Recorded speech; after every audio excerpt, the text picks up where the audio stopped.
তিনি আহ্বান জানিয়েছিলেন চলে আসুন 16 শহরে। তার আহ্বানে হাজার হাজার ছাত্র জনতা ঠিক 16 শহরে সেদিন এসেছিল, কিন্তু সেদিন আমাদের ওয়াসিম আকরাম কিন্তু তিনি আর ফিরে যেতে পারেননি।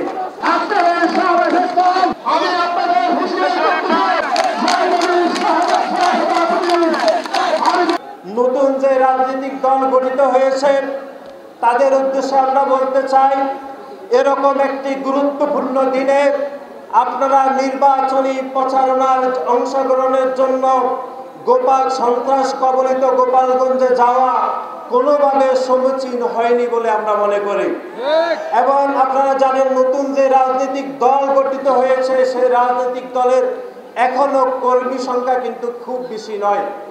সেই অল্প কিছু কর্মী সংখ্যক নিয়ে তাদেরকে বিপদে ফেলে এরকম সন্ত্রাস কবলিত একটি জেলা, যে জেলার নাম গোপালগঞ্জে যাওয়া আদৌ কি তাদের কর্মী সমর্থকদেরকে বিপদে ফেলে নেতাকর্মীরা কি পালিয়ে গেছেন কিনা সেটি কিন্তু জনমনে প্রশ্ন দেখা দিয়েছে। তারপরেও আমরা বাংলাদেশ জাতীয়তাবাদী ছাত্রদল পুনরায় যে হামলা হয়েছে সে হামলার পরিপ্রেক্ষিতে আমরা বাংলাদেশ জাতীয়তাবাদী ছাত্রদলের পরিবারের পক্ষ থেকে আমরা তীব্র নিন্দা জানাচ্ছি এবং গোপালগঞ্জে যে আওয়ামী লীগের যে সকল সন্ত্রাসীরা এই হামলা চালিয়েছে তাদেরকে অনতিবিলম্বে গ্রেপ্তারের আমরা দাবি জানাচ্ছি।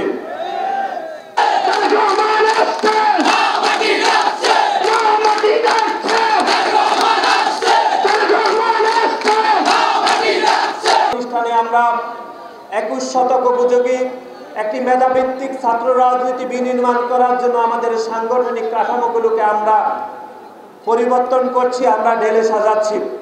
তারই অংশ হিসাবে আপনারা দেখেছেন চট্টগ্রাম প্রকৌশল এবং প্রযুক্তি বিশ্ববিদ্যালয়ে বাংলাদেশ জাতীয়তাবাদী ছাত্রদলের একটি কমিটি আমরা গঠন করেছি।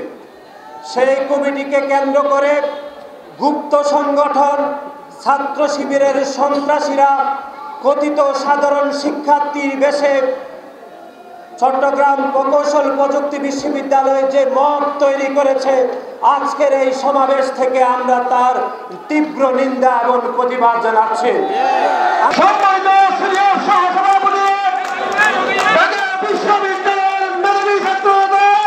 আমার প্রাণের সংগঠন ছাত্রদল, আমি সেই পরিচয়ে শহীদ হব। সেই ওয়াসিমের শিক্ষা প্রতিষ্ঠান, সেই ওয়াসিমের শিক্ষাঙ্গনেও মুখোশধারীরা নানা ধরনের মববাজি চালাচ্ছে। বন্ধুগণ, এই ধরনের মববাজি, এই ধরনের হাসিনাবাজি চলতে দেয়া যাবে না, যাবে না, যাবে না। আপনারা যদি শিক্ষা প্রতিষ্ঠানে ছাত্রলীগের মতো নিজেদের দখলের দুর্গ গড়ে তোলার জন্য হাসিনাবাজি তৈরি করেন, আপনাদেরকেও হাসিনার মতো অন্য দেশে পালিয়ে যেতে বাধ্য করব। এখনো সময় আছে। আমরা চট্টগ্রাম কলেজ সহ চট্টগ্রাম পলিটেকনিক ইনস্টিটিউট, চট্টগ্রাম বিশ্ববিদ্যালয়, মহসিন কলেজ, যেখানে যেখানে আপনারা সাধারণ শিক্ষার্থীদের মুখোশ পরে সাধারণ শিক্ষার্থীদের বিভ্রান্ত করছেন, আপনারা জেনে রাখবেন, আপনারা যত ষড়যন্ত্রই করুন না কেন, আমাদের রাজপথের বজ্রধ্বনি আপনাদের সমস্ত ষড়যন্ত্র তছনছ করে দিবে।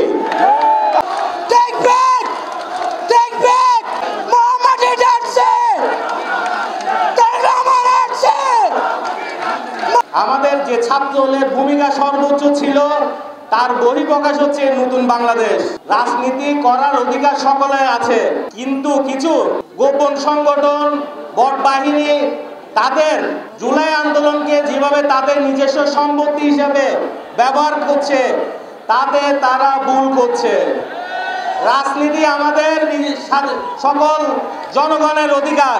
বিশেষ করে আমরা বাংলাদেশ জাতীয়তাবাদী ছাত্রদল আমাদের যে কলেজগুলো আছে, যে মাদ্রাসা আছে, যে স্কুলগুলো আছে, আমরা ছাত্রদল আমাদের বুক ফুলিয়ে পরিচয় দিতে কখনো কার্পণ্য করিনি। কিন্তু একটি বিশেষ গোষ্ঠী সব সময় সাধারণ শিক্ষার্থীদের নাম বিক্রি করে বিভিন্ন সময় যে অপচেষ্টা করে তা আমরা ছাত্রদল বিভিন্ন সময় বিভিন্নভাবে মোকাবেলা করে তা প্রতিহত করেছি। করিম রাব্বি এই 2 নম্বর গেটে শহীদ হয়েছে।